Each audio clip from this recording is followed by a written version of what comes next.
Okay, good afternoon, everybody. Is there anybody here from the committee? Miss Sarma, are you the committee? Yes. Okay, what should we do now? I mean, I just get the access to join the Zoom. Yeah, that's why I'm really sorry I was late because I cannot find previously I couldn't enter the Zoom. Okay, are you doing the opening or I'm doing the opening? Yes, I'm doing the opening. Please wait a minute. Oh, that's fine. Okay. Yeah. Then what Thank you. should you expect me to do? So now we will start the sessions. Mm-hmm. Hello, everyone. Good morning, good afternoon, and good evening. Dear author and invited guests, welcome to a technical session 5D. Myself, Richa Sharma, and this session would be moderated by me. On the behalf of the Global Knowledge Research Foundation and the GR Solistic LLP, it's my great pleasure to welcome you to the 4th World Conference on Information System for Business Management, ISBM, Bangkok, Thailand. The 4th edition of the conference is being organized in hybrid mode. The physical event was held in Bangkok, Thailand, and the virtual event is being held through Zoom today and tomorrow. I hope you will enjoy the knowledgeful and interactive session through the day. In this session, we have 10 presentation. Each presentation would be given 10 minutes for presentation, which means 2 minutes for question answer. On the 9 minutes, I will raise a gentle reminder to conclude the presentation. There is another request to all the participants that you all stay connected with us till the closing remarks. If you have any query and any update, write it to me in a chat box. Just before we get started, I would like to introduce our chair of this session. Okay. Dr. Nurina Toha is a senior lecturer at Venus Business School, Indonesia, specialization in business administration. She hold a doctoral degree from Curtin University and has an extensive academic career, including leadership role such as a head of program at Venus University. Her research interests include human resource management, leadership, organizational behavior, and culture. Welcome to you, ma'am. Okay. Thank you so much, Miss Sharma. Okay. So, shall we start now? No, we have another session chair. Okay. Sorry. Yeah, in this session, we have one more session chair. Dr. Deepak Mani is a professor and assistant head admin at Vishwakarma Institute of Technology, Pune, India. With 20 years of teaching experience, he has authored book and machine learning fundamentals of programming languages and principle of programming languages. His research primary focus on machine learning, deep learning, supervised clustering, and pattern classification. Welcome to you, sir.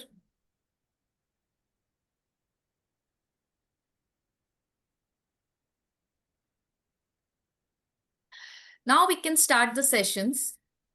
We can call our first presenter. To present is a paper on AI-generated music and its acceptance on distribution platform and experimental in from production to business monetization. Dear presenter.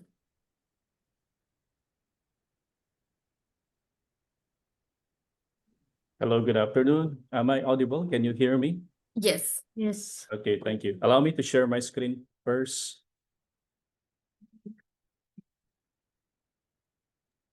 Yes, we allow you. You can share your presentation.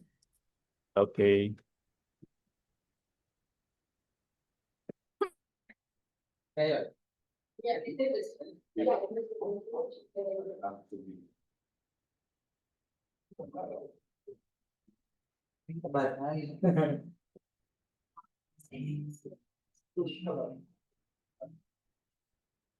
Okay, I hope you can see my screen. I'm sorry, I'm having a little technical difficulty here, but I hope you can see my Yes, screen. it's visible. Okay, thank you. So good afternoon, everyone from Philippines. My name is Randy Ventayan. I'm here to present our study entitled AI-Generated Music and its Acceptance on Distribution Platforms, and experiment from production to business monetization. So by the way, I am the current director for international accreditation from Pangasinan State University, and also has experience in music production and also a music artist. So let me proceed with the introduction. So the music industry is in the midst of technological revolution. Sophisticated general AI tools such as Yujo and Suno are no longer just a concept. They are actively creating music that is often indistinguishable from human compositions. While AI has quietly powered recommendation engines from platforms like Spotify for years, it's recent leap from music creation to outright music creation marked a pivotal shift. So this brings us a critical question. Is it the current music ecosystem with its established rules for copyright, distribution, and monetization prepared for the rise of the AI composer? So that's why we came up for this study, because it's very much timely as of the moment. Suno released version 5 of music creation, and it's not it is already indistinguishable. It's you cannot separate which one is AI and which was composed by human.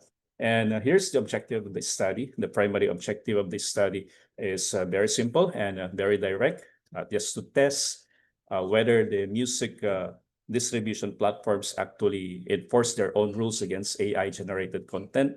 And many of these services have clear policies that the creators must own the rights of the music they upload, which is often legally ambiguous for AI-generated works. And our goal is to bridge the gap between theory and reality by creating and submitting our own AI-generated tracks. And then we aim to uncover whether these platforms can or even want to detect and regulate this new wave of content. And this is the timeline of the methodology. Since this is an experiment, we use Suno version 4 and Yujo version 1.5 to create original tracks. And those tracks I generated generated across different genres such as pop, electronic, ambient, and using other keyword props. And then we also ensure tracks that met commercial quality and length standard. And that's for November 2024 to May 2025. And then we submitted the tracks to 5 major digital music distributors with varying business models such as subscription, one-time fee, and free. If you're familiar with DistroKid, then we use DistroKid also, CD Baby, and also TuneCore and other music distribution platform. And these distributors fit into platforms like Spotify, Apple Music, and etc. And there's a short promotion and monetization of those music from February to April 2025. So we conducted basic promotion and monitored listener engagement and tracked the monetization through our linked PayPal account. So it's really a good experiment. And after that, by May 2025, once we find out that the result of this study is positive, then we voluntarily remove all AI-generated content and conclude the experiment ethically. And so the key findings, our result of the experiment were frankly and quite starting every single one of our AI-generated tracks was accepted and distributed. So 100%. The music we created using only AI prompts is now available in Spotify, Apple Music, and other major streaming services. And at no point during the submission process were questioned about the origin of the music. And the platform's screening algorithms were which were designed to catch copyright infringement were completely ineffective and identifying this content as AI generated. So the only variable was the speed of approval, which correlated directly to the price of the distribution service, not the nature of the content. And so there are 2 main drivers, technology and economics. Technologically, building a reliable AI music detector is an immense challenge. And unlike text or image or music, it's abstract and modern generative models are designed to be original, so they don't get plagiarize existing works in a way that they're easy to catch. But perhaps more importantly, the economic incentives are aligned against detection. The streaming industry is a number game. So more tracks more potential streams and more potential revenue. From purely business perspective, actively blocking a bus of new source of content is counterintuitive. Okay, for my next slide.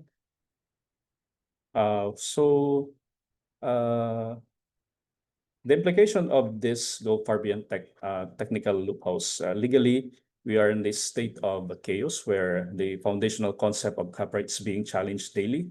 Ethically, distributing this music without transparent labeling is decisive to consumers who value authenticity in.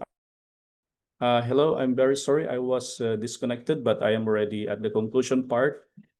Where just to conclude the research paper, all AI generated were accepted and it was monetized. So that would be all. Thank you very much, and I do apologize for a technical issue. Okay, thank you very much, Mr. Fantayan, for your presentation. How about the legal aspect in terms of using the machine in commercializing your product? How will you solve the problem? Actually, that is a big challenge because the platforms and the distributors has a policy that they don't accept AI generated, but as of the moment, it can be bypassed by AI generated because the AI generated music is distinguishable, or you cannot separate it already from the a normal music. So it's like a professionally produced music. So that is still a challenge until now. So what I can suggest as an author of music, then you should declare the real source and identify. It's like doing in research. We are identifying that we are declaring the use of artificial intelligence. I hope that also music artists will also do the same. Thank you very much for your response. Thank you very much.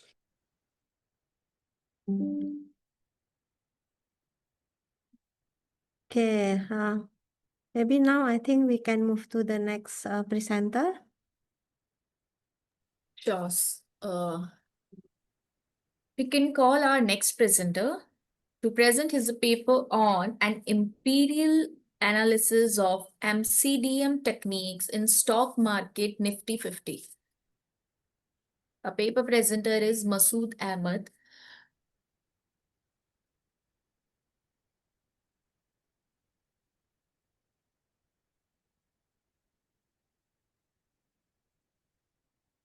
Dear presenter, are you in meeting? Any co-author of this paper?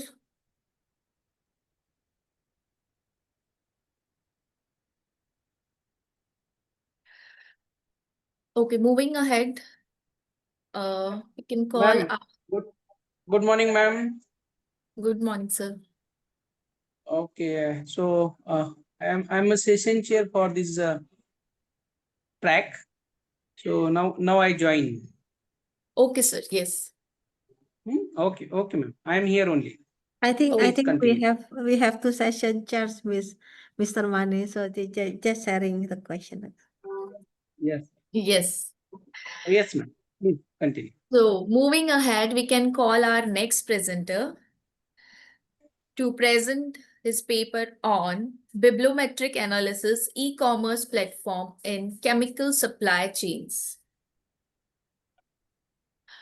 Mr. Hassan, a paper presenter.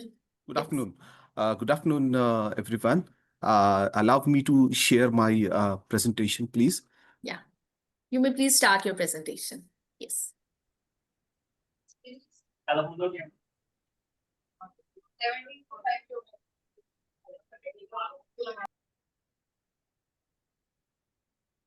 Yeah, is my presentation visible? Yeah. Yes. And am I audible to everyone? Yes.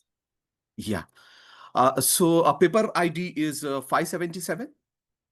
And name of paper is Bibliometric Analysis of E-Commerce Platform in Chemical Supply Chains. I'm Tausif Hassan Kirkir. I'm first author. Dr. Smita Mehendle, my research guide, is second author. Dr. Ashish Thatte is third author of this paper. Me and Dr. Smita are associated with Symbiosis International, Pune, Maharashtra, India, and Dr. Ashish Thatte is associated with Gonzaga University, USA. Moving ahead, let's see the impact of e-commerce in today's world.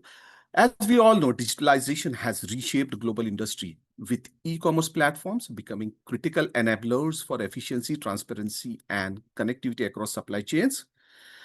Our research focus is on chemical supply chain, as this sector presents unique complexities, including the handling of hazardous materials, stringent regulatory compliance, and specialized logistical requirement.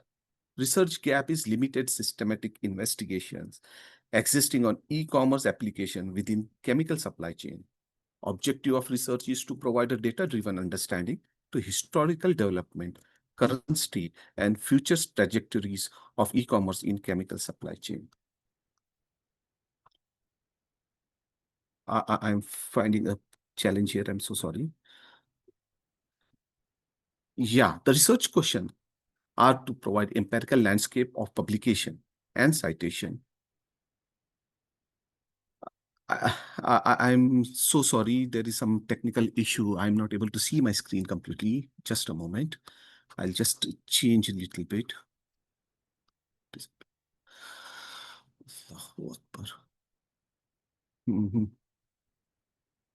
Yeah, yeah. Second research question is to identify dominant thematic clusters and their evaluation, map country-level contribution and source impact, pinpoint critical knowledge gaps and limitation, propose concrete directions for future research. Expected outcomes are a comprehensive understanding of digital transformation of chemical supply chain, identification of key research areas and opportunities, guidance of researchers, industry practitioners, and policymakers. Foundation for future research in this vital B2B industrial sector. Methodology we adopted is bibliometric analysis of publications from 2000 to 2025. For data source and search strategy, the key considerations were to have comprehensive coverage, peer-reviewed literature, robust indexing, extensive citation data. Data collection process, we collected CSV files from Web of Science, Scopus, exported it to BiblioShiny, then refined it by merging, removing the duplicates, and cleansing the data. Approach of our methodology is to systematically analyze academic literature concerning e-commerce platform in chemical supply chain. Tool we used was BiblioShiny, web interface for bibliometrics, R package. Parameters we studied were quantitative descriptors, productivity and impact analysis, source and author analysis, keyword co-occurrence analysis, thematic mapping, collaboration network analysis. And this is hierarchy, which is influenced by Jainik research done in 2021, where descriptive and performance analysis parameters and research field mapping based on network analysis parameters are defined. Here we have shown the techniques and matrices of each parameter studied in BiblioShiny, and analysis was done on BiblioShiny to draw the observations. So in observation, we'll go to the first parameter of dataset composition, what we have observed. We have observed limited number of documentation. Only 17 documents were identified, even though the extensive time span was considered of 25 years, from 2000 to 2025. Diverse publication outlets were observed, where documents published in 17 unique documents. Negative annual growth rate was observed, minus 2.73%, which indicates infrequent scholarly engagements. Next parameter observed was annual scientific production, where prolonged latency from 2002 to 2022, almost negligible publications were observed. Abrupt spike in 2021 onwards was observed. Prominent increase in publication has occurred in 2023, where 3 articles were published. Next parameter is citation performance. The citation landscape is characterized by a concentrated intensity in recent years only. The recent impact, which shows documents published from 2021 onwards, have collectively amassed significant 49 citations. Country level contribution, if you see, China accounts for 144 citations within dataset, whereas UK with 29 citations and India with 11 citations respectively indicate a significant symmetry in research impact. Source impact versus citation impact. Journals of environmental management and International Journal of Pharmaceutics exhibit high citation impact despite contributing only single document to the dataset. When we did thematic insights and interpretation upon keyword network or keyword analysis, we observed electronic commerce as central thematic node with highest betweenness centrality of 9, robust page rank score of 0.3988. In the thematic insights and interpretation, we draw 2 clusters. First cluster was observed as industrial digitalization and sales with core components of sales, chemical industry, e-commerce. It helps in transformation of B2B sales as it explores how traditional B2B processes are being reconfigured, optimized, or challenged by digital platforms and e-commerce. Research areas in this particular clusters are adoption barriers, implementation strategies, impact of digital sales channel. Significance of this cluster is to highlight, as it highlights the academic interest in understanding the digital transformation of sales processes, addresses the challenges and opportunities posed by integration of e-commerce functionalities in traditional B2B sector. It provides insights to leverage digital platforms to enhance sales strategies and market presence in the chemical industry and similar sector. Second cluster is emerging technologies in chemical processes. It has 3 core components: artificial intelligence-driven sales intelligence, algorithmic optimization, process automation, and efficiency. This cluster enhances efficiency as AI and machine learning can optimize chemical production process to increase the efficiency and reduce waste. Cost reduction can be achieved by automation and algorithmic optimization as it leads to lower operational costs and improved profitability. It can improve decision making by predictive analytics and data-driven insights, which improve decision making in sales, supply chain, and production planning. To conclude, cluster 2, it represents integrating advanced computational methodologies into the chemical industry by leveraging artificial intelligence and machine learning. Companies can now unlock new opportunities for optimization, efficiency, and innovation, ultimately driving growth and success in B2B chemical market. We move ahead to conclusion. First part of conclusion is limitations. We observe limitations in thematic fragmentation as crucial concepts like sustainability, resilience, and circular economies are absent from dominant research themes. We observe underdeveloped collaboration, a lack of robust inter-researcher and inter-institutional knowledge exchange hinders complex interdisciplinary problem solving. And it is a limitation that it is early stage of coherence. This field is still in early stage of disciplinary coherence and integrated research efforts. Recommendation for future research? We need to broaden geographic scope. We need to intensify interdisciplinary engagement and to foster collaboration. Overall, to conclude this research, we can conclude the dataset analysis reveals a highly fragmented and infrequent scholarly engagement with e-commerce platforms in chemical supply chains. The citation landscape analysis reveals a dynamic and rapidly evolving research front driven by technological advancement and strategic policy interest. This underscores the need for more focused and sustained research efforts to build a cohesive body of knowledge in this area. I thank you very much for listening to me, and I invite you to ask any question in case of any doubts you have, sir and madam, please. Okay, thank you, Mr. Kirki, for your presentation. You're welcome. Madam. Yep. Just want to ask, what is actually the objective of your research? Because you are doing the research review and then bibliographic. Who will use your research result? Basically, my research was to do bibliometric analysis of e-platforms in chemical supply chains. Chemical supply chain is a domain which is basically core domain in engineering field. But we have seen it's being still run on the traditional methods. So the research was to do the bibliometric analysis of chemical supply chain in chemical supplies, ma'am. Yeah. Okay. Well, what is your challenge in doing your research?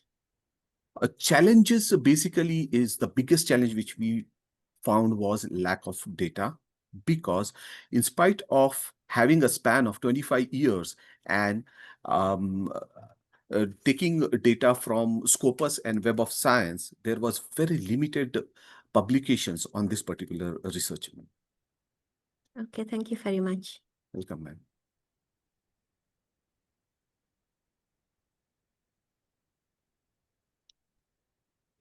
Okay, sir. So I have one question regarding your research. So can you elaborate more on when you have did some analysis? So which model you applied and what is your outcome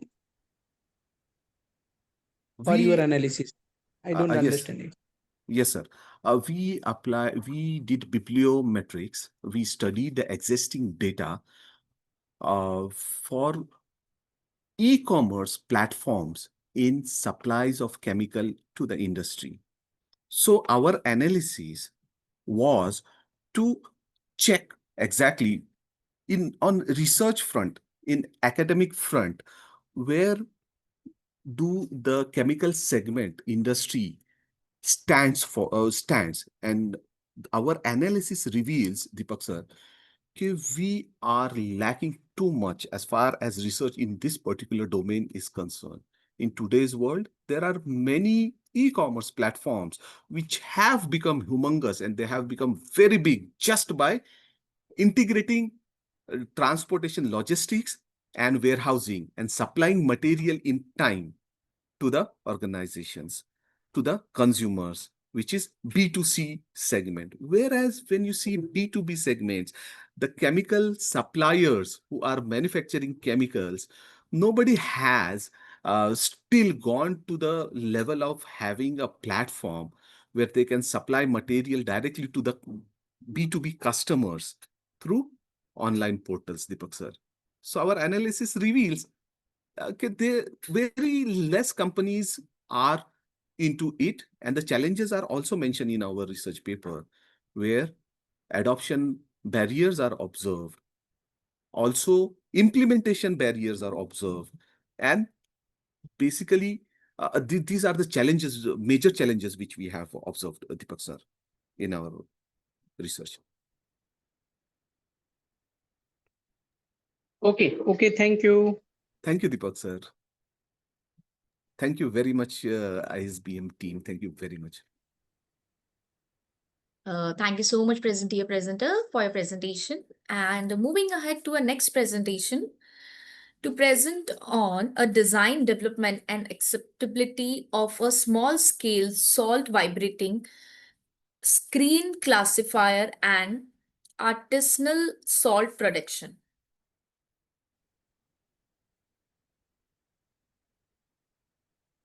Am I audible?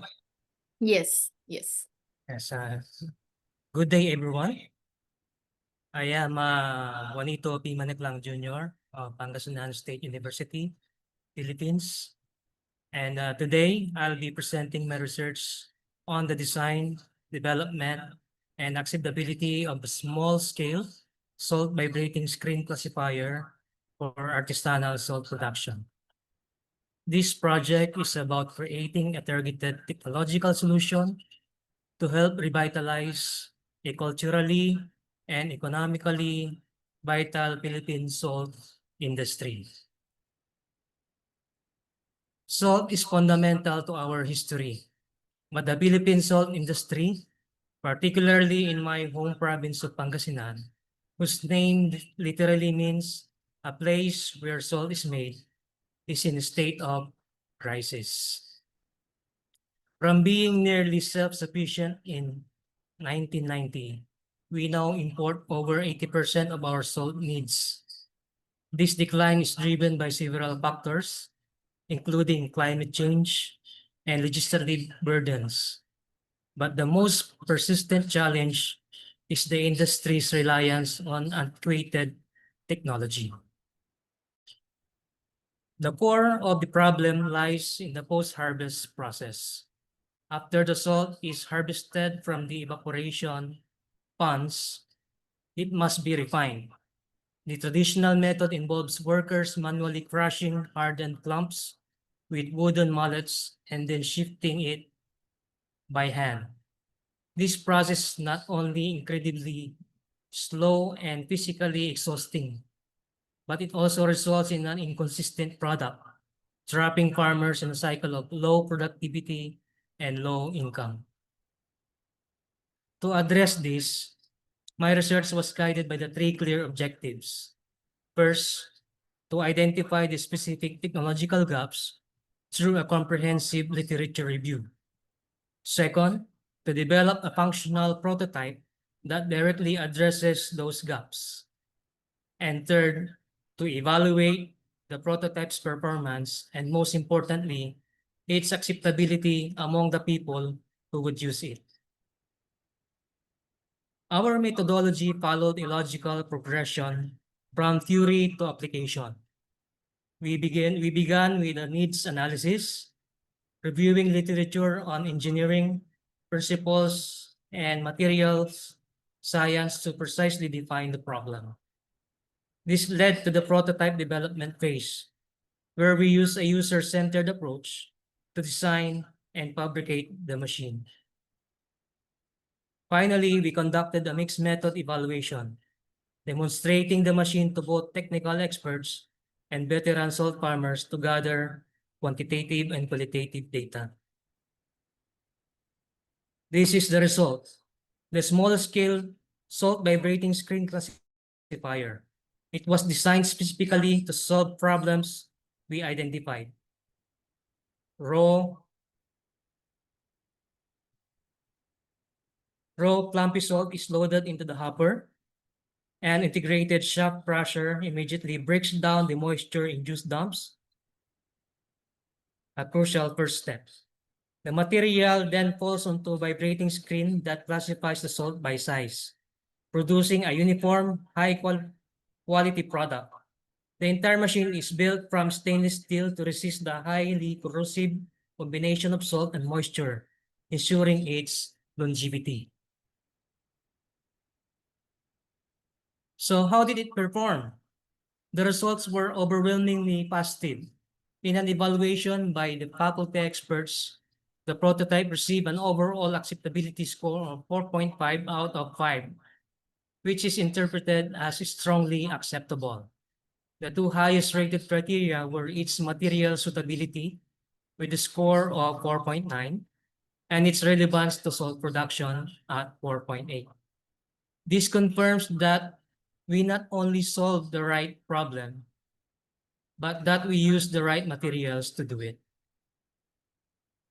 This project is about more than just a machine. It represents a tangible pathway to economic improvement for farmers by boosting their productivity and giving them access to more lucrative markets. Socially, by alleviating the back-breaking labor of traditional methods, it could help preserve this vital cultural heritage for future generations. The enthusiastic reception from both technical experts and the farmers themselves validates our user-centered design process. In conclusion, this research successfully developed and validated a highly acceptable technological solution that directly addresses the critical needs of artisanal salt farmers. It is an effective, efficient, and advantageous alternative to traditional methods. Looking forward, we recommend long-term studies to monitor durability, a full economic impact analysis, and further design refinements, such as creating interchangeable screens for different salt grades or exploring off-grid power sources. Thank you for your time and attention.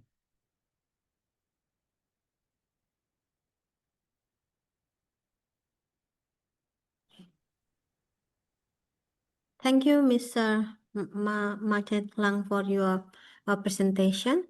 And just want to ask one question. Maybe Mr. Mani will continue asking question.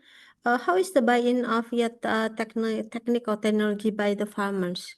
Do you think they even though currently maybe they're interested in doing it, but do you think that they will give up their old way in producing the salt?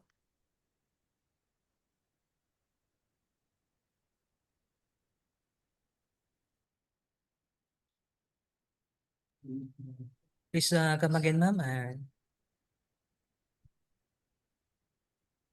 Hello? Can you hear my voice?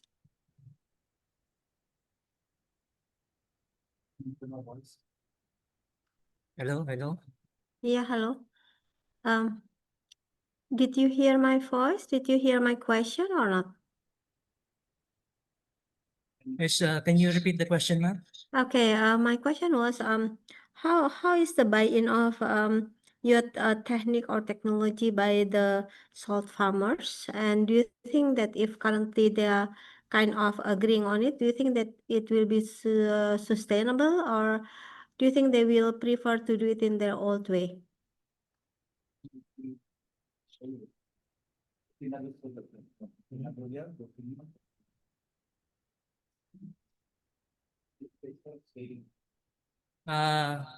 Actually, ma'am, our recommendation for this is for long-term studies to monitor the durability of this machine, and of course the full economic impact of this machine, ma'am, and further design refinements, so that in the long run we can attain its sustainability. Okay, how about for current? For right now, how about for right now? Ma'am Toha, allow me to answer the question since Sir Manik Lang is, I'm the advisor of Sir Manik Lang regarding that, ma'am. Actually, Pangasinan State University is one of the recipient for the DOST NICER program, where PSU is the National Salt Center Research Center in the Philippines. And that is just one part of the research which is being conducted. And when you are asking about the sustainability and future, all of the current device that we are creating would be part of the research center. And of course, if when it comes to acceptability, we can see that the result of this study is positive. But of course, we need. Oh, you're muted, sir. Yes, ma'am. I think that would be all for ma'am. Okay, thank you so much.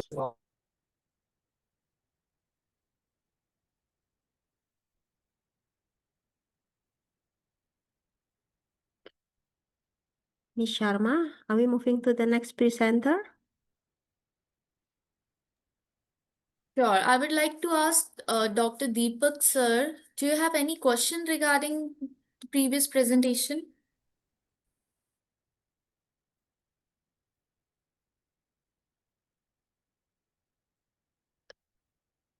I think he has no question. Moving ahead to our next presentation. To present a paper on dynamic SLA enforcement in a cloud environment, why ML privacy risk scoring and NPL based clause generation. A paper presenter is R. Komala.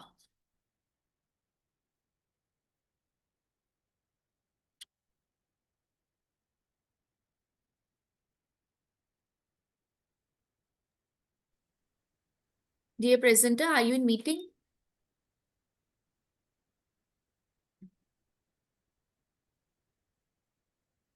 Any co-author of this paper? Okay, moving ahead to call our next presenter.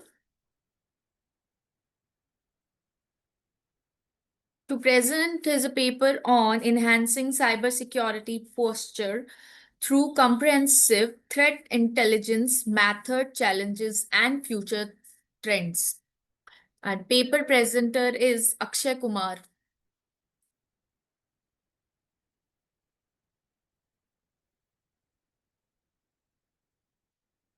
Maybe he is also not in meeting.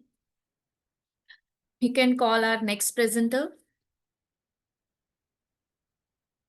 To present her paper on harnessing technology in professional education, an inquiry into pedagogical practice and government's perspective in state universities and college in the Philippines. Okay, this is to confirm if you can see my screen. Yes, it's visible. Thank you. I am Ma'am Karen Rentayan from Pangasinan State University. I will be presenting the paper of Dr. Ramarie Lingkod on her behalf.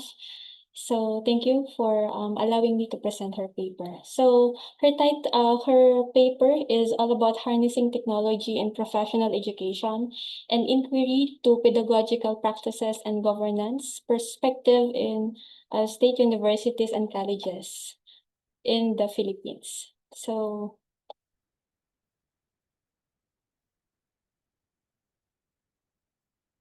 yeah.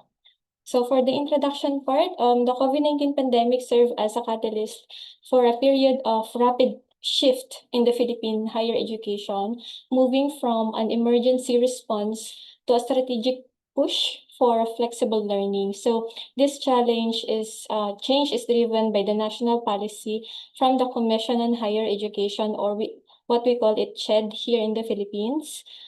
And however, there is a significant gap exists between these ambitious national policies and the on-ground implementation by the state universities and colleges, or SUCs. So this paper analyzes this complex transition by exploring the governance, pedagogical practices, and stakeholders' experiences.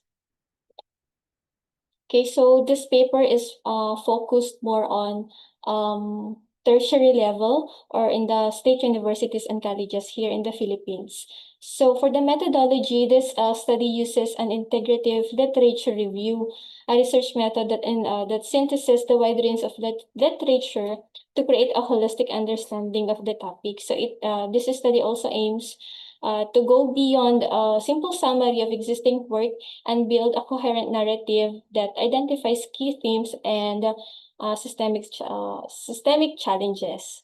Okay, so for the review process, we have here the process of identifying some source of papers that we used for this study. So first is we define the research problem, conducting a literature search using database just like the Google Scholar and Scopus, and focusing on recent studies from 2020 to 2025. So we have selected literatures based on its relevance to the key domains, including the policies in the government departments under the Philippine government, and of course the pedagogy and available infrastructure during the conduct of the study. So we also include both quantitative and qualitative studies for rich analysis and thematic rich analysis, also for the thematic analysis and synthesis of the data. So using the results of the study later on, the study also proposes a framework for the government agencies to improve the recent implementation of these policies. Next. So for the result, we have identified the first one. We have the governance paradox. So what we mean by the governance paradox? A significant disconnect exists between the strategic vision for technology integration and practical implementation for institutional level. So the national policies from the Commission on Higher Education are robust, meaning to say we have a lot of policies that the Commission on Higher Education released for the implementation of the implementation of distance learning during the COVID-19 as one of our bases. So up until now, okay, we are still implementing the current policies, but based on the study, it says here that there is a leaky pipe, meaning to say leaky pipe in governance means institutional leaders often fail to translate these plans into tangible faculty competency. So that is one of our major concerns based on the result. And then we have here, this suggests that the leadership competency gap, where the actions of the leaders have no measurable effect on teachers. Okay, so what are the implications for this result, for these findings? First one, for SU's leaders or the management in the state universities and colleges, there is really an urgent need for professional development focused on leading technological change, not just traditional administration. For policymakers, funding for technology must be prepared with the funding for leadership training to avoid derailing a national digital transformation agenda. And for the last one, we have here for the systems, the leadership competency gap is a critical bottleneck that could cause well-laid plans and generous funding for falter at the classroom door. For the next one, we have here the pedagogical practices. Okay, so technology adaptation in the SUC is widespread, but pedagogical integration remains shallow. Yes, evidence suggests that technology is used at the time for substitution and augmentation levels of the SAMR model, where it enhances efficiency but does not fundamentally alter the teaching process. Okay, and then students' experience of a vague learning content somehow, or overloaded lesson activities confirm this superficial integration. What are the implications for this one? So it says here for the faculty, learning a tool like Google Classroom is the only first step. The critical task is to learn how to teach effectively with the tool by redesigning, it says here, redesigning courses for the online environment. For the SUC administrators, most crucial investment is not in new technology, but professional development as well. It should focus to the educators as well on deep and sustain the pedagogical coaching. And for students, the gap highlights a need for them to be more vocal and specific in their feedback about pedagogical breakdowns. And then next we have here human element. What meant by human element? We have here faculty and students are caught in a cycle of unpreparedness. We quote here the words, the cycle of unpreparedness. Faculty entered a new era largely unprepared, with the most having no formal training in online teaching, leading to negative perceptions. Also, students experience profound struggles, citing unreliable internet, financial stress, and health issues like eye strain. Okay, also the faculty unpreparedness lead to poor course design, which really affect the level of competency and learning of our students, mostly here in the SUC or in the higher education institutions. Okay, what are the implications for this? Faculty development. Programs must have a dual focus on building technical and pedagogical skills while also addressing the mindset. It is very important. We have to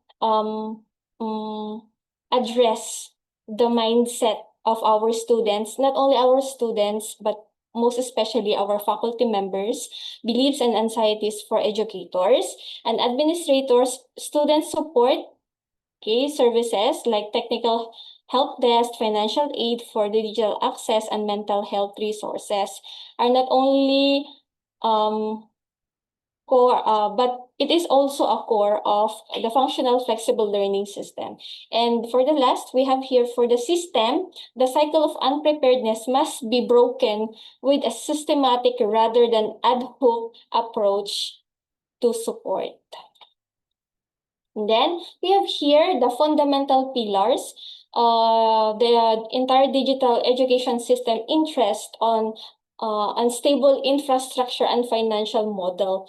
We also have here a pervasive digital divide. That means that many students and faculty lack of consistent access to reliable internet connection and appropriate devices. We also identified that there are government agencies just like the DICT are doing its programs and activities so that it helps to mitigate this problem that we have identified. And for the current funding model of SUC is unstable also, leading to recurring budget shortfalls and reliance on the funds meant for strategic development to cover the operational cost. Okay, we have here the implications. And with that, result, we have here the proposed framework in order for us in the SUC not to just conduct a study, but we have to propose a framework so that these identified problems shall be addressed and the resources will be utilized based on its purpose. So we have here the National Digital Transformation Agenda. It is based on the CHED or the Commission on Higher Education, the CHED DICT partnership, the Department of Information and Communication Technology, the National Development Plans, so that this all agencies will be working together in order for them to allocate the funds effectively to address the needs of improvement inside or in the process of the management. And we have here the human element cycle. Okay, the human element cycle, the cycle is being presented in order for us to mitigate the problems being identified. And for the fundamental pillars, bottom-up reality, we have here the infrastructure and connectivity and financial sustainability. So it says here the framework synthesizes the studies findings into integrated model that explains why effective technology integration remains elusive despite of widespread digital transformation. It outlines the interaction between the National Digital Transformation Agenda, top-down policies and vision, and the on-the-ground limitations of the SUCs and colleges. So it is a key systemic tension is the ambition allocated mismatch where the national expectations are not matched by the available resources, including the persistent digital divide and unstable funding. So the framework identifies two critical dysfunctions within the SUC system. The first one is governance paradox and or leaky pipe syndrome, where institutional leaders fail to effectively implement the plans that they have plotted. And then we have here the adaptation of integrated gaps where SUC adopts technology but fail to embed its meaningfully to the pedagogical practices. And the last, at the heart of the ecosystem is the cycle of unpreparedness, where faculty unpreparedness leads to poor course design, which affects the learning of our students, and negative students' experiences, which in turn reinforces faculty skepticism and perpetuates the cycle. Okay, so for last, we have here, for the last slide, we have here the conclusion. The paper concludes that the push for technology in the Philippine state universities and colleges is a complex process hindered by several interconnected challenges, not just for one department of the government, but it is interconnected really. While there is a strong national ambition for digital transformation based on the priority agenda of the current government, it is effective, the effective implementation is undermined by the government's paradox. Okay, so where strategic plans fail to translate into tangible faculty competency. This lead to an adoption integration of the gap of the technology used to replicate traditional methods rather than to transform in the teaching. Okay, so that would be all for the presentation of Dr. Romary Lingkod, and thanks so much for listening. Okay, thank you, Miss Karen, for your quite long presentation. Yeah, but it's interesting. And you said that it's based on the bibliographic literature review. How many literature did you or your supervisor review for this research?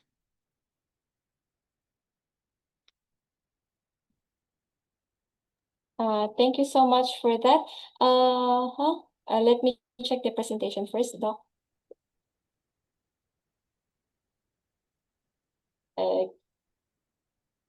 I think you haven't mentioned the number of the literature that you reviewed. Yeah, yes. So I'm interested to know. Maybe perhaps, ma'am, we will be sending the paper so that we could identify. I was just asked to present the paper of Dr. Lingkod because she is attending an equally important meeting. But we will be sending the complete manuscript on how many papers are being included with this one. Okay. Okay, then. Thank you then. Then I think I won't be able to ask you more questions.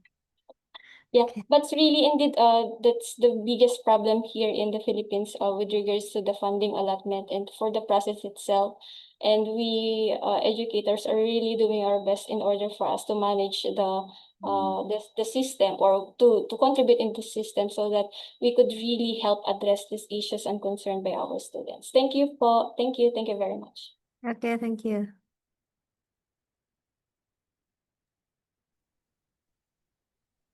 Thank you so much, presenter. And moving ahead to our next presenter to present a paper on Pangasm culture on the art and fabrics, a beginning of a cultural identity and technological innovation in fabrics. Thank you so much for that. I am the presenter for this paper. And let me share my screen just for a while.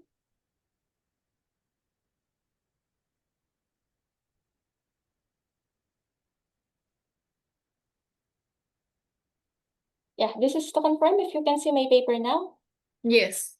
Thank you so much for that. Okay, anyway, I am the main proponent. I'm Dr. Karen Bentayen, the project leader for the Pangasinan Culture of Arts in Fabrics, a beginning of cultural identity, technological innovation in fabrics. Together with me is my campus executive director, Dr. Renato E. Salcedo. Okay, so let me present just for a while, I'm not in full screen. Okay. Okay, for the introduction, across the Philippine archipelago, we are archipelago, so indigenous textile traditions serve as a powerful and vibrant emblems of regional identity. From the intricate binakol patterns of the Ilocano Inabal to the dream-inspired tinalak of the Tibuli people in Mindanao, woven fabrics are a testament to a community's history, belief systems, and artistic heritage. So for the current situation in Pangasinan, actually, Philippine is composed of provinces in which Pangasinan is included in the Region 1. And for the current situation of the province presents a unique and a complex narrative that deviates from its neighbors. So a review of available literatures literatures reveal a significant lack of deep-rooted and continuous practice of indigenous textiles weaving tradition for clothing among the Pangasinense people. So for the methodology, we have identify to identify Pangasinan's cultural heritage as documented in historical and ethnographic literatures. And then we have also the contemporary developments, identify initiatives on the development of cultural innovations through fabrics and technological innovation in fabrics. We have 3 objectives for this study. Okay, for the methodology, we use the literature review. I'm so sorry for that. The literature review was conducted through a systematic and multi-stage search of the digital and academic resources. The methodology was designed to first establish the historical baseline of Pangasinan craft tradition and then to capture the most recent emergent development. So the first one is we have identified academic database. Okay, and then next is we have identified the Pangasinan weaving culture. Okay, and then next is based on the reviewed literatures available, we are able to identify the results, and then the contemporary sources. Okay, here's the summary of the results and discussion. We have 4. So first is the historical context, a legacy of trade and national fiber crafts. So Pangasinan, as for the history of the Pangasinan, it is documented as historical and ethnographic literature rooted in the utilization of local natural sources for crafts other than clothing textiles. So the province ancient name is meant Kabuluan, which also translate a place where bolo or bamboo grows. So immediately it signals of deep cultural and economic importance for the particular plant. So scholarly and cultural articles confirm that this abundance led to a sophisticated tradition of bamboo crafts. Okay, encompasses therefore everything from household items to architectural elements. So the natural fibers or when it comes to weaving, Pangasinan is known for weaving of mats and some sorts of crafts. Okay, weaving use other natural fibers, mostly in bamboos. Now, what are the contemporary developments with regards to the field, weaving as new fabric identity? So we have here a certain government agency, which is the Department of Science and Technology, Philippine Textile Research Institute. So they have developed, the DOST launched the Kawa yarn based on this their study. They were able to extract fiber from the bamboo, and they have launched the Kawa yarn bamboo textile in September 2023. And because of that, PSU was inspired to adapt the technology. And for this, in 2025, even though the study shows that the textiles is not really rooted in Pangasinan, okay, with this kind of collaboration with them, Pangasinan State University was able to launch its first bamboo textile innovation hub in the province. So the picture shows the technology that is being adapted by PSU from the DOST. So here are slated bamboos, and then later on will be slated and turned into raw fiber material that will be used to produce yarns.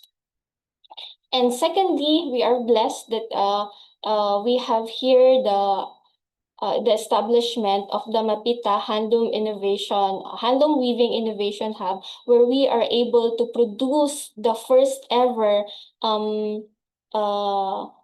woven fabric in Pangasinan. So this is a very historical development based on the related literatures.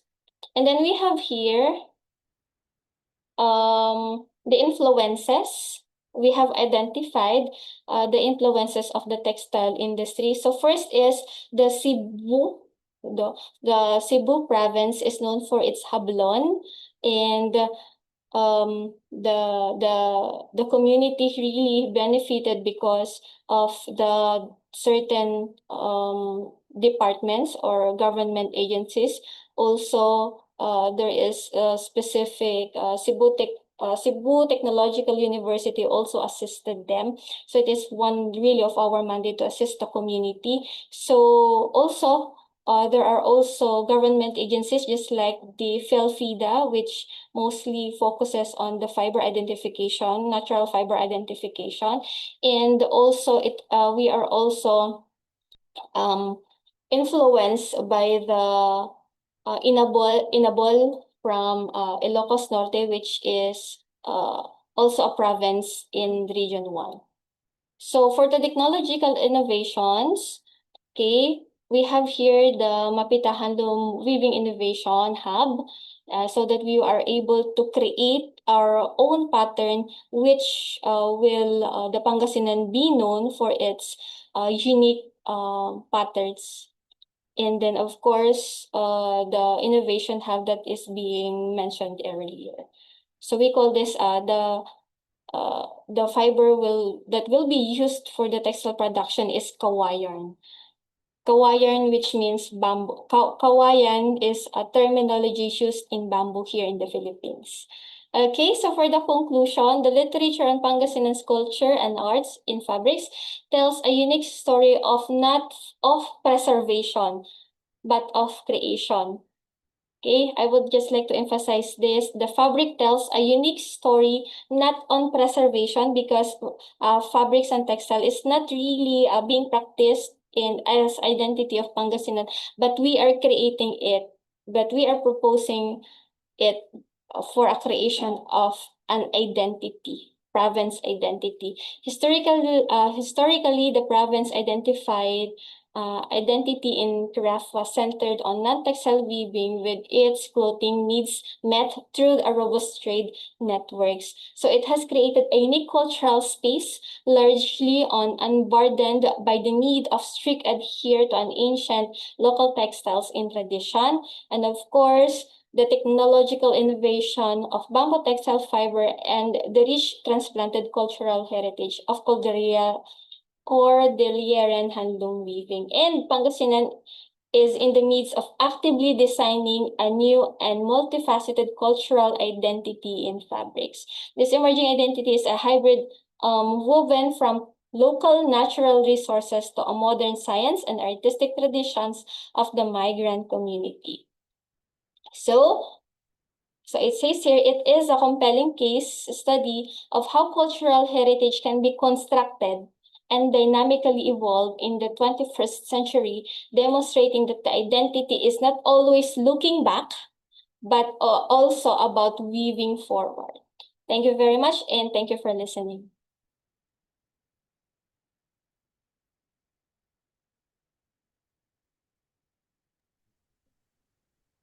Dr. Depak, maybe you would like to ask question?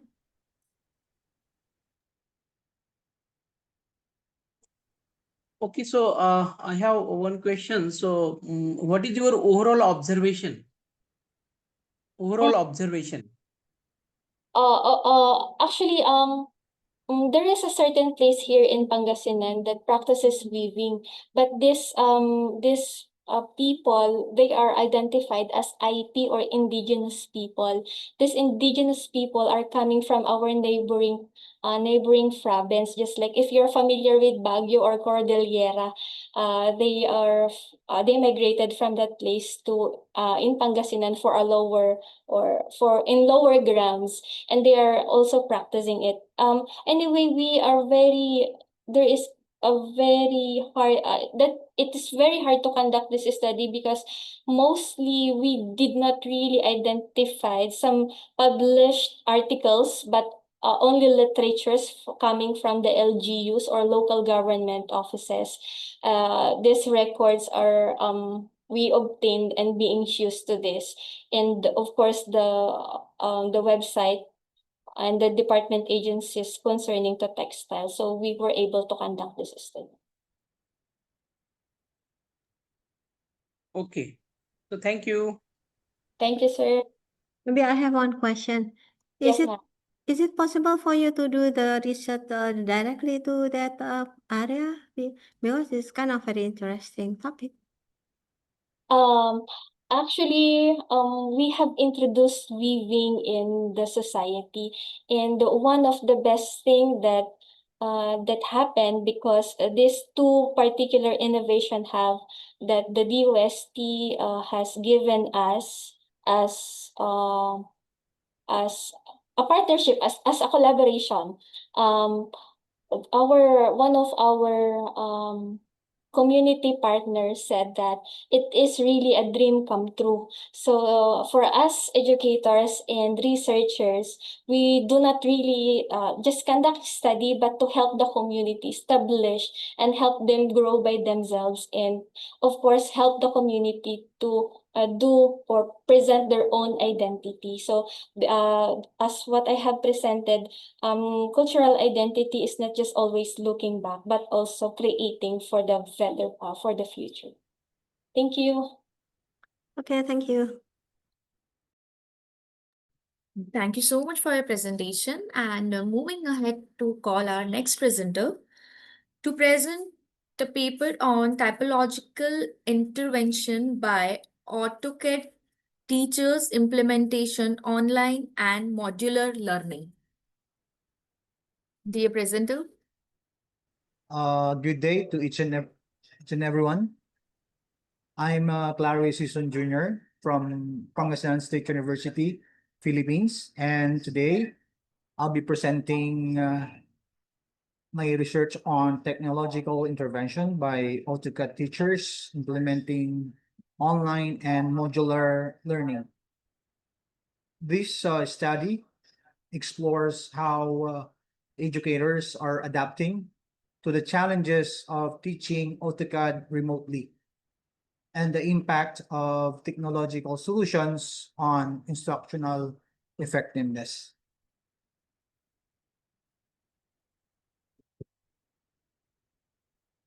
The fourth industrial revolution has reshaped the skills required for the future workforce. Proficiency in computer-aided design or CAD is now essential and in technical and vocational education.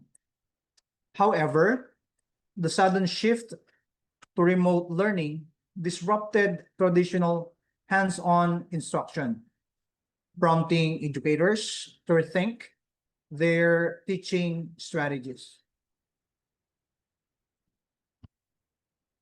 So these are now the key challenges, technological barriers, and on this manner, many students and teachers faced a digital divide, lack of access to powerful hardware, and struggle with software licensing and unstable internet. With regards to pedagogical hurdles, remote settings make it difficult to replicate hands-on guidance, provide real-time feedback, and foster collaboration. Lastly, institutional deficiencies. There's a lack of targeted faculty development, IT support, and remote learning policies tailored for technical subjects.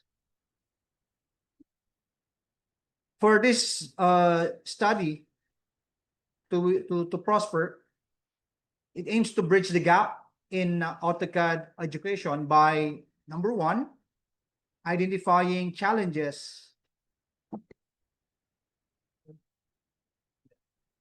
from global literature. Number two, investigating technological interventions used worldwide. And number three, conducting a local survey to analyze resources, usage, and effectiveness among AutoCAD instructors in the Philippines. For the methodology, we used a mixed method approach. Number one, a systematic literature review covering studies from 2010 to 2024. And number two, a descriptive correlational survey involving 30 AutoCAD teachers from Pangasinan, one, using purposive sampling and a validated questionnaire.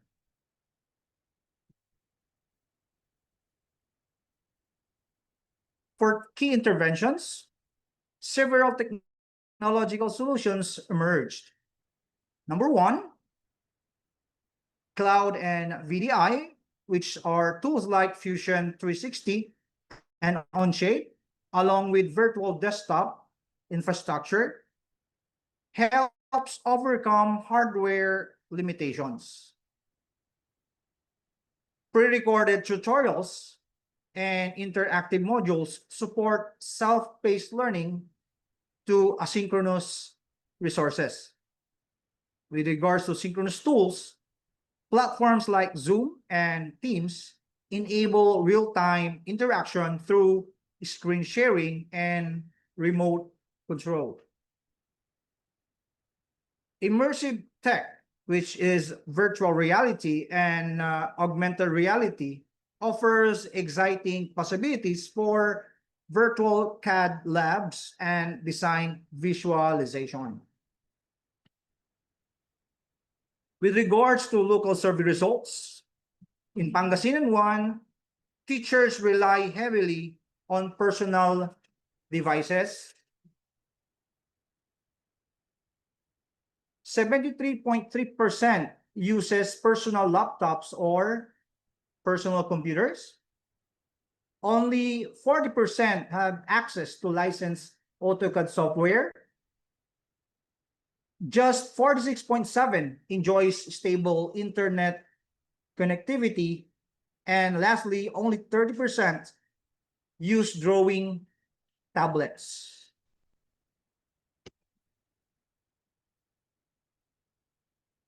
With regards to local survey results, utilization, and challenges, there's a clear disparity in technology use. Online learning is highly utilized, especially social media, with a weighted mean of 4.8, and video conferencing with a weighted mean of 4.6. Modular learning is underutilized, with Cloud CAD tools scoring just 1.3. Top challenges include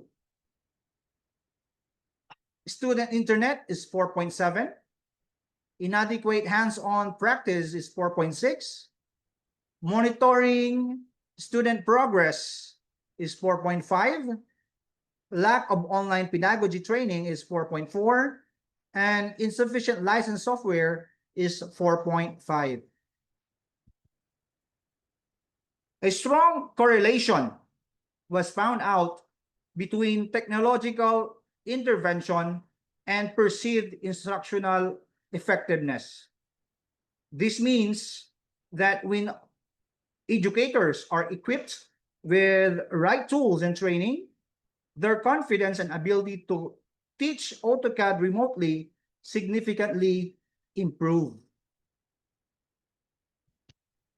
For the conclusion and future scope, to build resilient future, strategic investment in digital infrastructure and cloud solutions is essential.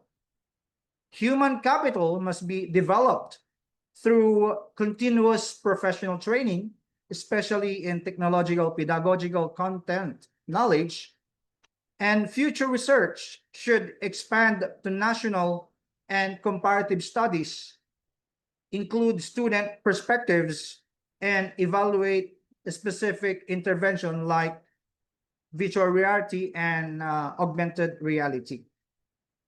Ultimately, effective online AutoCAD instruction demands strategy, equity, and a strong pedagogical foundation. That's all. Thank you, and God bless all of us.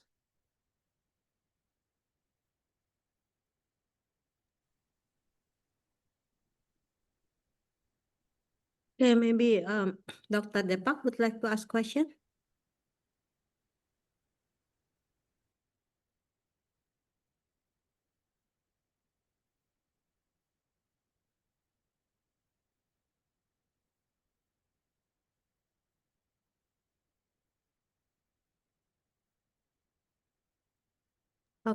Okay, maybe he's not there, but what is the biggest challenge here in implementing the system in you have answered that actually, but then why is it I mean your research and your friend research or maybe your colleague, I don't know, because I noticed that almost everybody like presenting about pengasingan. How about other area? Don't you think they have other they don't have a problem at all or something like that? Or do you have specific target for your research? For me, one of the biggest challenge in other remote areas in Pangasinan is the budget for the schools Mm-hmm. for them to buy this kinds of technology, Mm-hmm. ma'am. Yep, okay. But how about other area? Do you think that they don't have that kind of problem? For me, ma'am, all over Pangasinan, we have problems with regards to budget, and at the same Mm-hmm. time, it's not only budget but also the internet connectivity.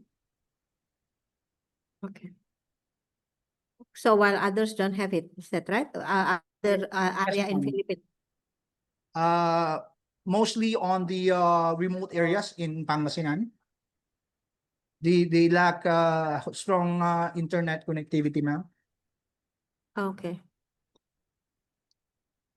And what will you do next then after this to help them? My suggestion is for us to look for fund sources, maybe from private or non or government organizations willing to help the university or the schools for them to be give for them to give the budget, enough budget to buy or purchase these technologies to be used in AutoCAD, ma'am. Okay. Okay, thank you, sir, for all of your answer. Yes, ma'am. Thank you po, ma'am.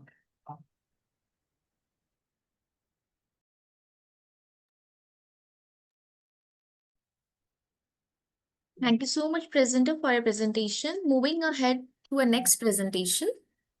To present a paper on the Universal Power Exile, a techno-economic review and user-centric case study of USB integrated laptop charger adapter.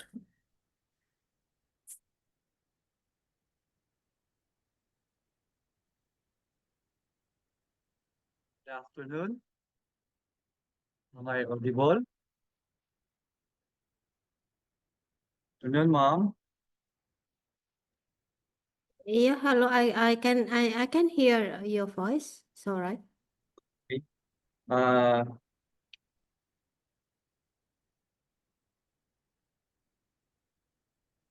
You may continue, please. yes, ma'am.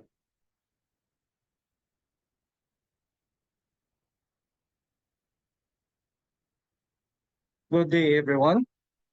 Thank you for being here. Hoping we are all in good shape despite of the stormy weather here in the Philippines. I'm Corlito P. Cruz. Today, we'll be exploring the world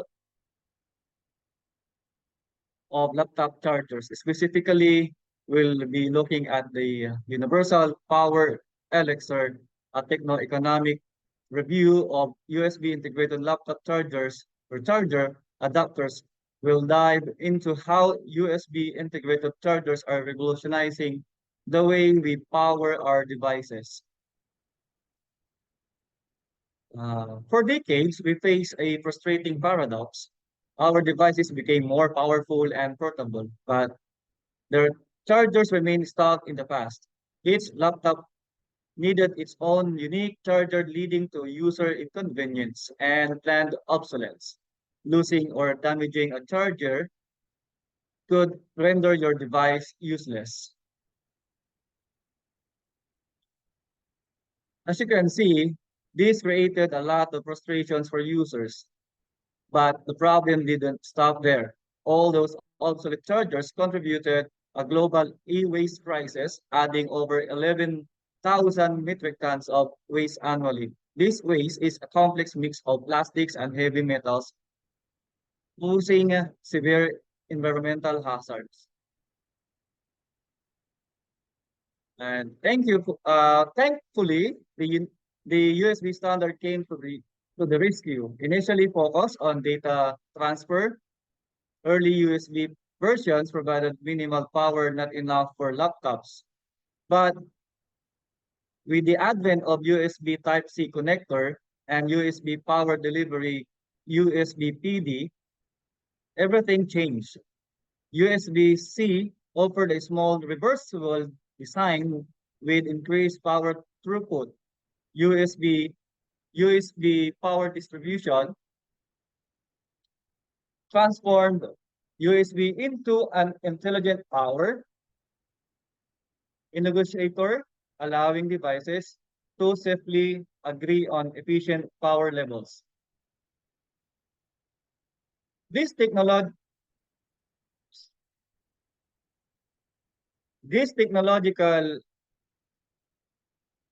convergence paved the way for universal integrated laptop chargers, finally solving a decades-long problem.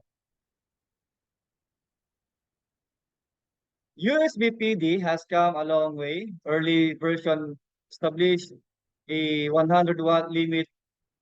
PD 3.0 with introduced programmable power supply, allowing fine-grained voltage adjustment for optimizing charging. Now, PD 3.1 with extended power range enables us to 240 watts using higher fixed voltage levels while maintaining safety. This evolution has expanded USB power distribution reach across all consumer electronics.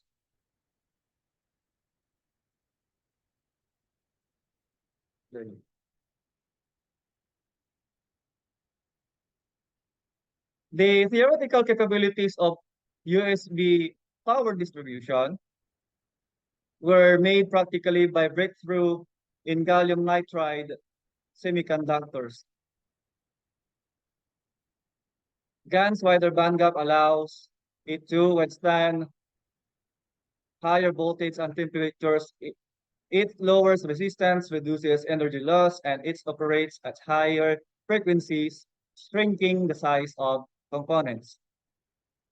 This synergy leads to compact with high power adapters with efficiencies exceeding 95%.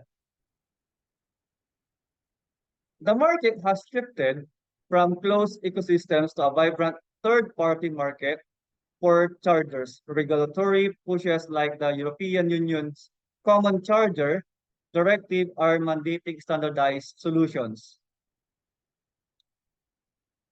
E-mark cables containing chips that communicate capabilities ensure safety for power levels above 600 watts.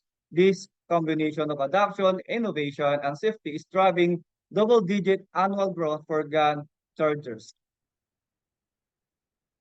Despite the progress, challenges remain.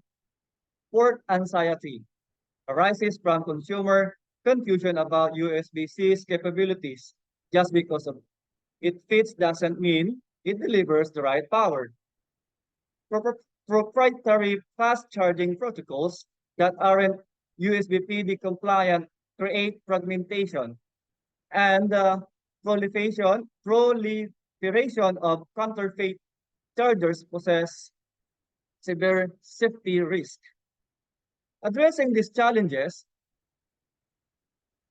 is crucial for widespread safe adoption. To validate the market shift, we surveyed Bachelor of Industrial Technology students. The survey revealed a strong desire for device consolidation. Managing multiple adapters was a major inconvenience, and there was overwhelming support for integrated USB charging ports on laptops. Concurrently, the USB port provides a stable 5-volt output power. This 5-volt output power is specifically designed for various accessories and attachments such as laptop cooling fans, ring lights, or for charging mobile phones. A key advantage of this integrated design is that it allows these accessories to be powered or charged without utilizing the laptop's own USB ports, thereby preventing any interruption to the laptop's battery charging system. The USB power delivery standards requires that every USB-C power supply initially. This feedback directly validates the move towards multi-port GAN chargers, which minimize clutter and simplify power management.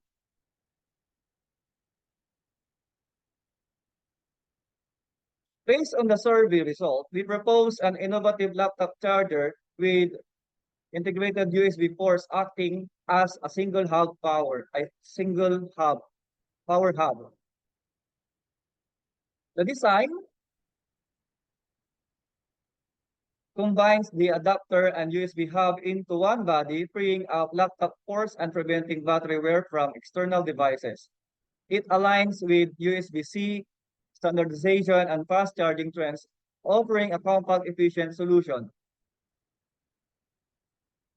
Looking ahead, we see a future with next generation materials like gallium oxide or silicon carbide for even greater efficiency. Intelligent charging using AI, machine learning will optimize power distribution and integrate with smart grids.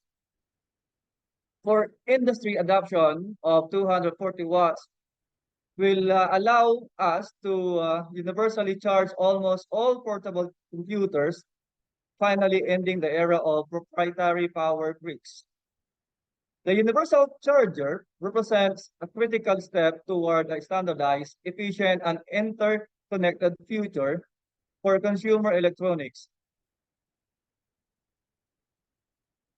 At the end of the day, the shift toward universal USB integrated laptop chargers marks a significant achievement in consumer electronics, primarily driven by their enhanced compactness, increased functionality, and potential to reduce e-waste.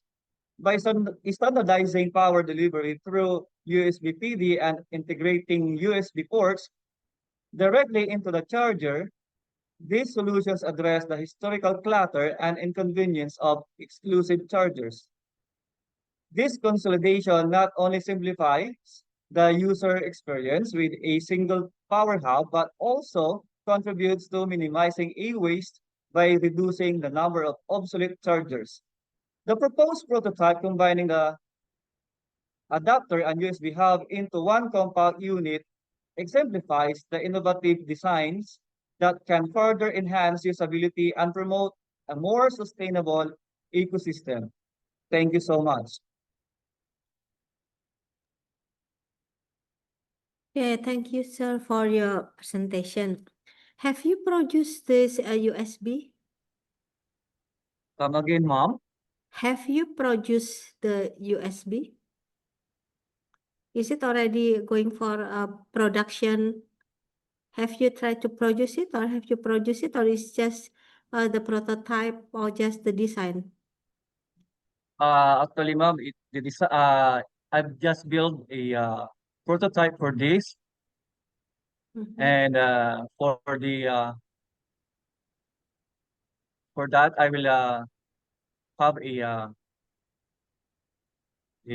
acceptability test Mm. for that to be assessed by the manufacturers if it is suitable for the product. Okay, so you haven't started producing it yet. Okay then, thank you. Dr. Depak, do you want to ask question, please? No, no, ma'am. Okay. Okay, let me continue my question then. Then what is your plan for the quite long future for your USB? With the design alone, I had in my mind to put another phase two version of that design to have a wireless uh, charging port so that even if it's not connected directly to the hub, it could recharge the devices, just like magnetic devices. Okay. Okay. Wish you all the best for your product. Thank you, ma'am. Thank you so much, presenter, for your presentation. And moving ahead, now we have a previous presenter in this meeting. It's a Masood Ahmad Sharif to present his paper on an empirical analysis of MCDM techniques in stock market Nifty 50. Hello, I'm having a little bit of glitch. Wait, can you give me 2 minutes? Okay, so in meanwhile, we can call our next presenter. We have Yes, I also, can able to if you can do yes. yeah. So we can call our next presenter is Akshay Kumar to present his paper on enhancing cybersecurity posture through comprehensive threat intelligence method challenges and future trends. Dear presenter, please start your presentation. Okay, ma'am. I will share our PPT. Hello, good afternoon, everyone. I am Akshay Kumar from Datta Mega Institute of Higher Education and Research. I am presenting the paper. My paper title is Enhancing Cybersecurity Posture Through Comprehensive Threat Intelligence Methods, Challenging and the Future Trends. And these are the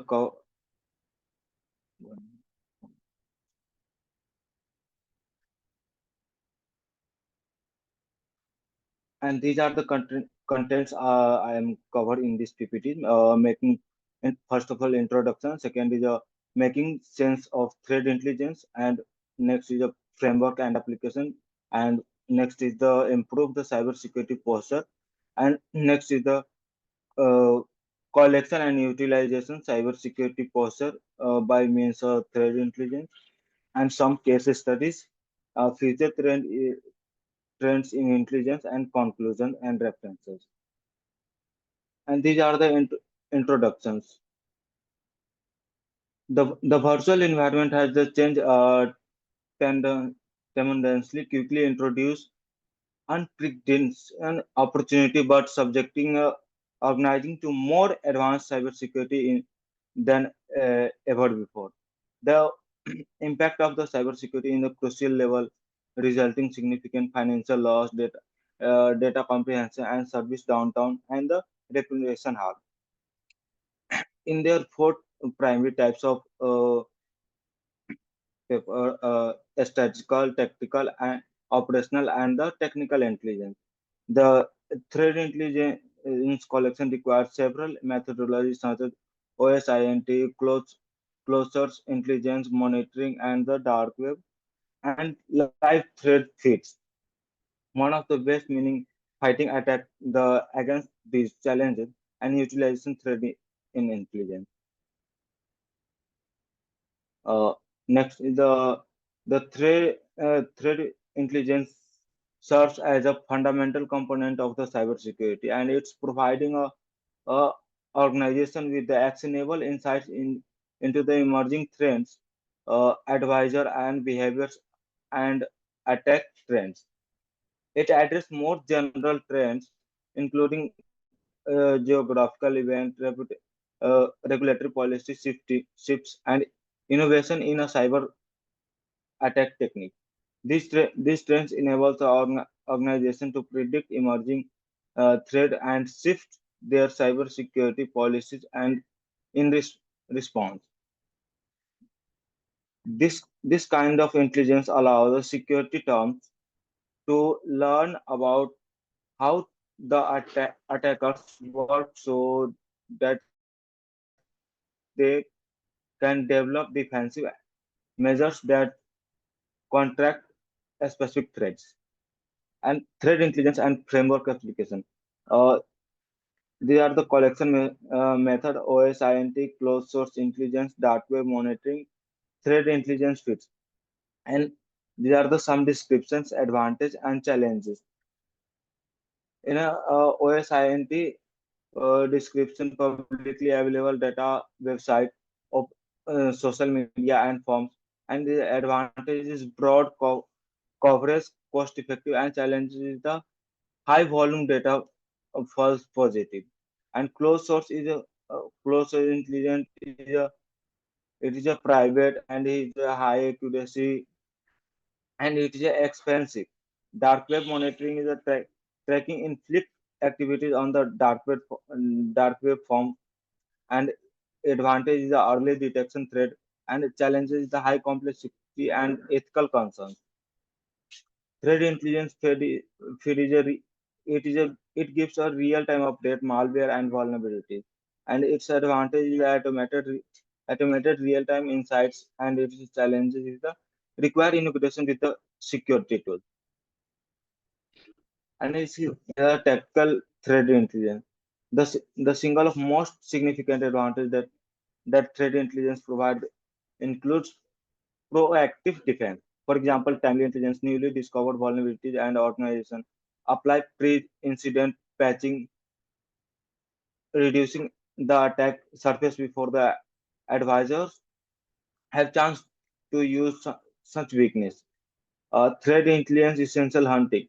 The proactive activity is finding threat within our security teams receive context and visibility into the source type and poten- potential severity of the attack, enhance response speed and if effectiveness.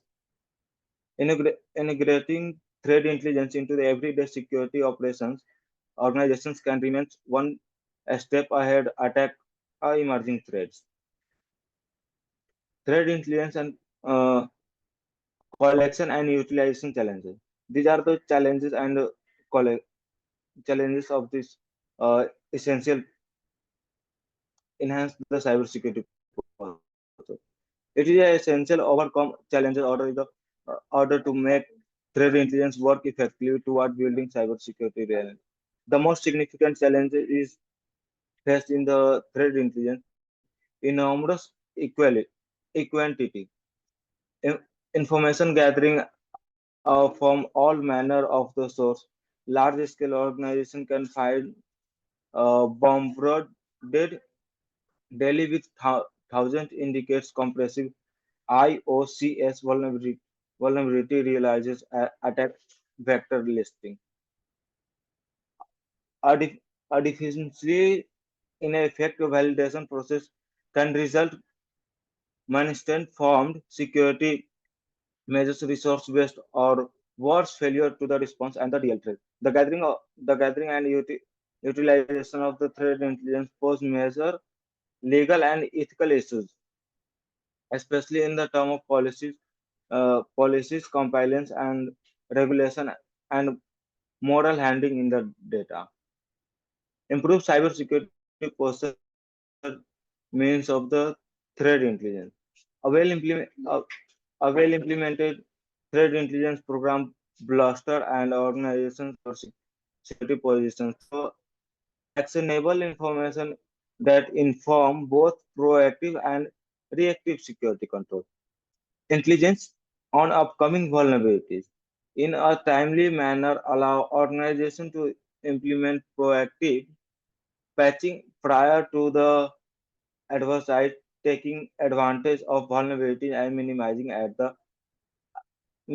the attack surface.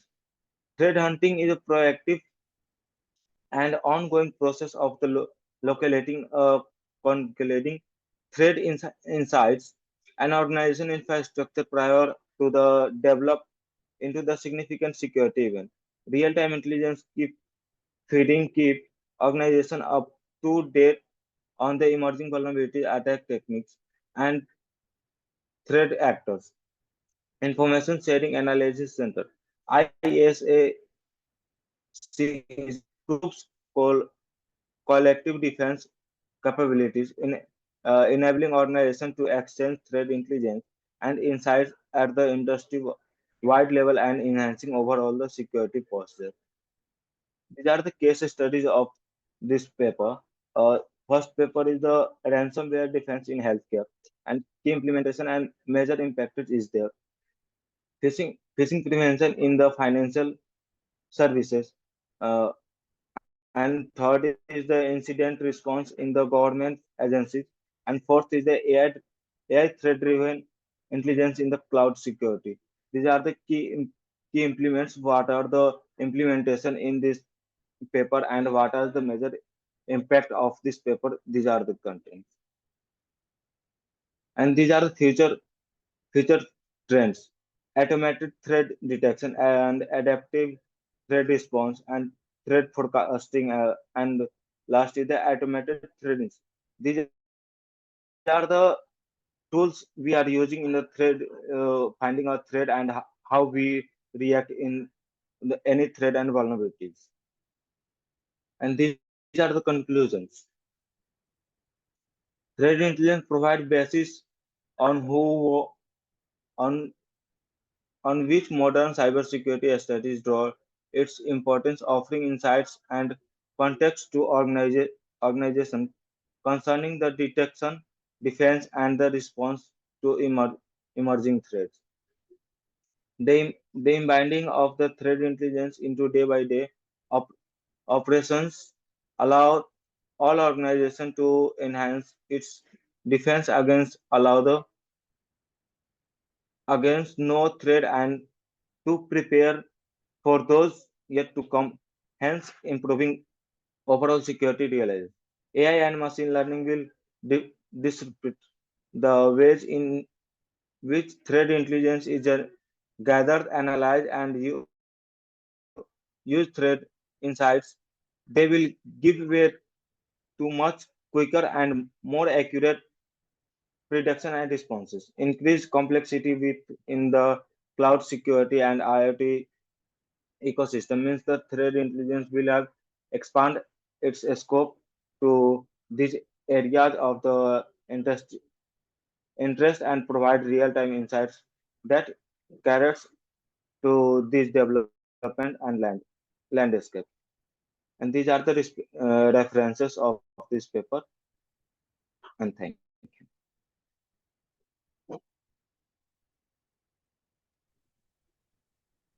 Okay, Akshay, I have some question regarding the threat intelligence.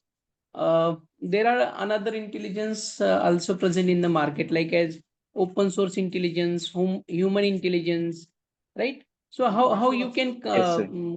compare this threat intelligence with that existing intelligence? So threat intelligence is a uh, we are developer tools and his uh, tools is a checking their thread. Okay, how what actual what is the in thread, what is actual that means, and then react is the uh, according to vulnerabilities and the threats. Okay, and what are the privacy and legal considerations when collecting such kind of threat intelligence?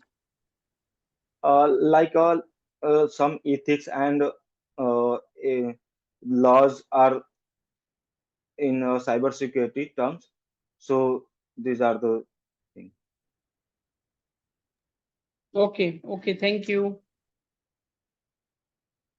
Okay, thank you, sir.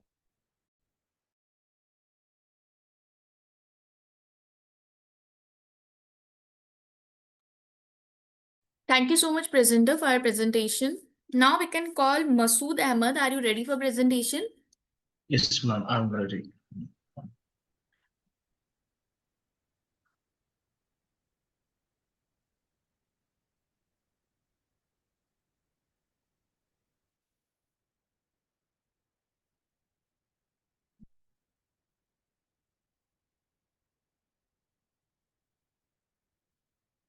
Is my screen visible?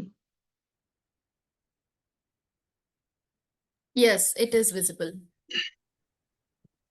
Good afternoon, respected chairs, fellow researchers, and delegates.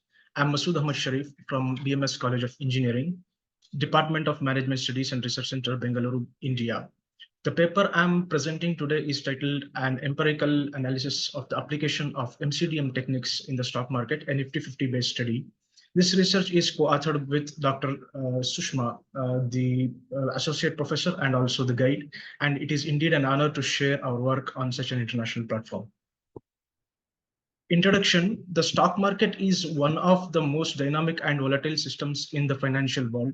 Investors constantly face the challenges of deciding which stock to invest in. Traditionally, investment decisions were based on a single parameter, like stock prices or returns or earnings, etc. But in today's scenario, a single metric is insufficient.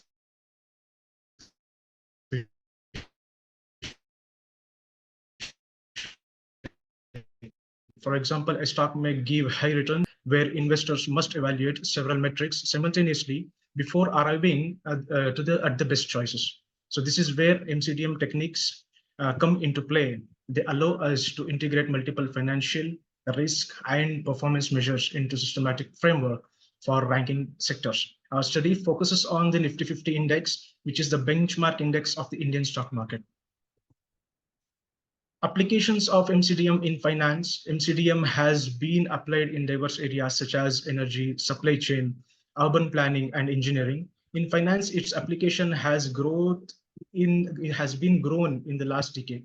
For example, in portfolio optimization, MCDM helps in balancing risks and return, in performance evaluations, and also in investment decision making. It gives investors a holistic tool to compare the alternatives. Our work fits into this emerging research stream by applying MCDM methods to stock market evaluation, particularly focusing on Nifty 50.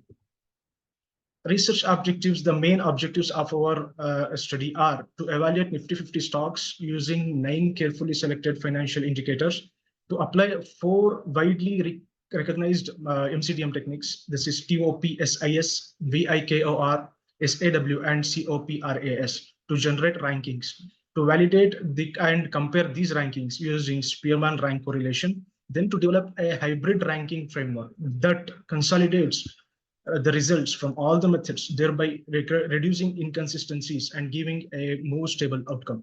Finally, we extended our analysis to the sector-wise to identify the best and the worst performing sectors within the Nifty 50. So these are the objectives of our study. Research methodology: we use 5 years daily data ranging from April 1, 2020 to March 31st, 2025. A source from Progress IQ database, one of the authentic base in India. We considered 9 financial metrics covering return, risk, valuation, and market performances. First, we constructed a decision matrix where rows represented the stocks and the column represented the metrics. We classified metrics into benefit criteria and the cost criteria. Benefit criteria is where higher the values, the better, like returns or the dividend yield. But for the cost criteria, where lower the values are better, such as volatility and and the PE ratio, price to earning ratios, and all. So when the normalized the data, applied entropy weighting to assign importance, the objectivity has been taken into consideration by removing the subjective bias, and finally processed through the 4 MCDM methods. And the tools that we have used over here is Google Colab, the Python for the running of the all 4 MCDM techniques, then the Excel for the visualization purposes, and the SPSS for the doing this Spearman correlation, rank correlation. Next one is financial metrics that are considered. So here, as I have already said, that we have differentiated it into benefit criteria and the cost criteria. So benefit criteria and the cost criteria are which can be seen here. So total returns show the profitability of the stock. Then standard deviation measures the volatility of or it can be a proxy of for the risks. Next, PE ratio indicates valuation, whether a stock expensive or cheap relative to its earning. Next, PB ratio compares market price with the book value of the assets. Next comes the dividend yield, reflects the income component of the stock. Volume and turnover show the liquidity and the investor participation. Market capitalization represents company size and stability. Beta measures the sensitivity of the stock to the overall market movements. Here, the benchmark we have considered is Nifty 50 only. So these are the brief of the MCDM techniques that I have categorized over here. TOPSIS technique for order preferences and by similarity to ideal solution. The idea is very intuitive. TOPSIS assumes that the best shocks should be the closest to the ideal solution and the farthest from the worst solution. So this technique assumes this one, and it ranks the stocks. Next, in VIKOR focuses on finding a compromise solution. Instead of just closeness to the ideal, it balances between the group utility and the individual regret. So this criteria uses this one, compromise solution, and this ranks based on that. Third one is the SAW, simple additive weighting. As the name suggests, SAW is the most straightforward method. It normalizes each matrix, multiplies it with weights, and simply adds up to the scores. Next one is COPRAS. So it looks both beneficial and non-beneficial criteria simultaneously. It looks both. It calculates the proportion of each alternative in the overall performance, then balances it against the cost. So this makes it more comprehensive in scenario like stock markets, where trade-offs between return and risk must be carefully managed. So these are the 4 MCDM techniques that we have used in order to maintain the objectivity and to reduce the subjective bias.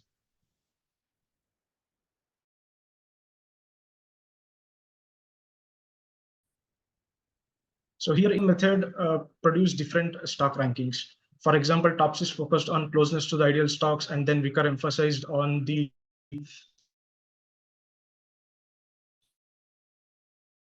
compromise solution. Star followed simple additive method, expected because each method follows different philosophy of decision making. So when we validated these results using Spearman correlation, we moderated to strong correlations, but not the perfect alignment. To address this, we created a hybrid stock ranking model where combined normalized ranks of all the 4 models. We weighted this, and then we formulated a hybrid rank. So then this ranking gave us more robust and consensus-based hierarchy of Nifty 50. So by this, we can say that we have observed that Reliance, HDFC Bank, and then Coal India, they have topped in the rank. Next, when we did the sectoral analysis of only Nifty 50 stocks, then the energy, banking, and IT sectors showed the best performance. And the entropy weighting ensured the objectivity. And the alignment of the TOPSIS and SAW were highly correlated, and the Corpus was sensitive to cost. And then it really Corpus and Vickar, they were not highly much correlated. We can see in here. This is a heat map showing the Spearman rank correlation heat map, and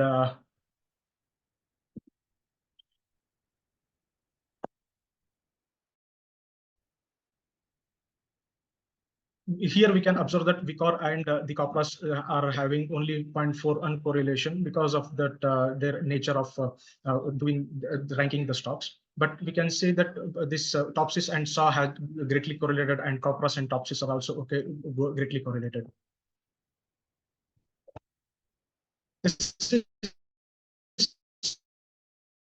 Sector-wise hybrid rank. The rank, the greater is the first one preference. So the lower the weighted score, the higher the ranking. So here we can say that the energy, this is 10.37, is a weighted score that we have get from the hybrid ranking. So energy and banking and then IT sectors were, in the top 3. So these are all some of our references that we have used. Here we have used around 50 references, but I have put only some 5 to 6 references over here. Then to conclude with, our study demonstrated that MCDM techniques provide a structured and data-driven way to rank the stocks. Different methods offer different perspectives, but a hybrid approach gives a more reliable outcome. The findings are useful both at the stock level and also sector level, helping investors optimize their portfolios. Finally, this framework can be extended to other indices or even the international markets. We believe this work adds value to the intersection of financial analytics and decision sciences. Thank you so much for your attention, and I would like to conclude now.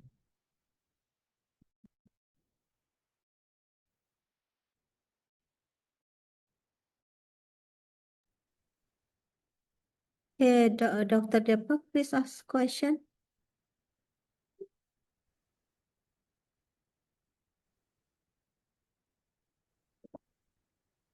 Oh, apparently he is not here. Okay, so Mr. Sharif, so what do you think with the situation right now in related to your research? Because currently, like, the financial market is kind of not stable, and the gold price is very, very expensive now.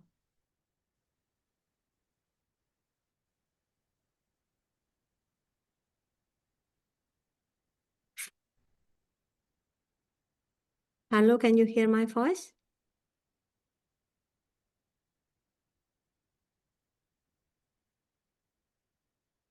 No, Hello. Did you hear my question or not?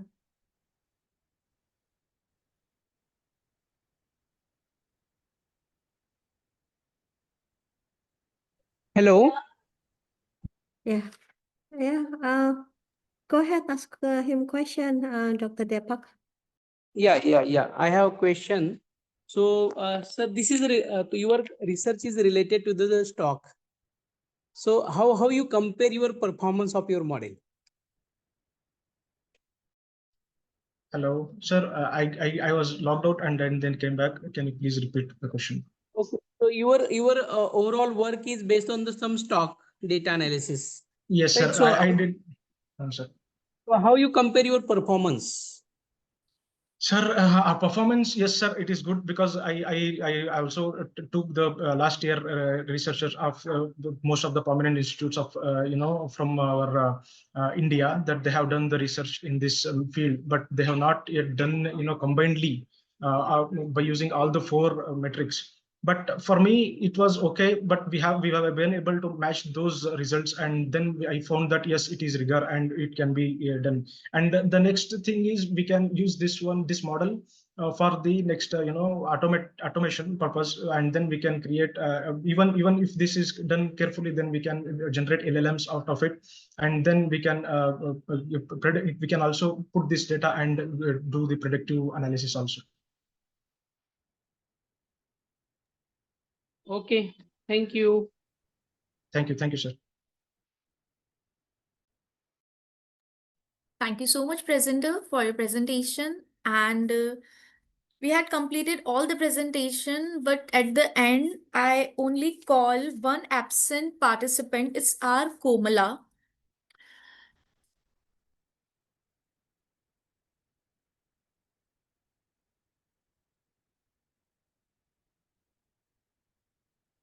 I think she's not in meeting, so we have concluded the session. I sincerely thank our author for their excellent presentation and contribution in this session, and all our participants for being a part of this international conference. I hope this session was informative enough. On behalf of the whole team, thank you for the support during the 4th version and the previous 3 version of this conference. We will be happy to have you in the 5th version in 2026. All the presenter would be getting digital certificates through email within 2 working days. The publication will be live 7 to 8 months. Kindly cooperate with the team of ISBM. And I also thank our chair of this session.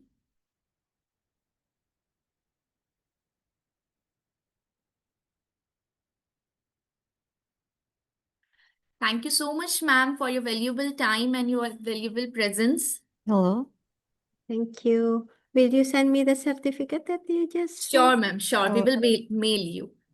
thank you so much. And thank you so much, Deepak sir. Hello, Miss Risha. I'm sorry Thank you, ma'am. for distress. Thank you Thank for inviting us as a session chair. Thank you. I just want one request. Please turn on their cameras for taking a quick snapshot for this virtual conference.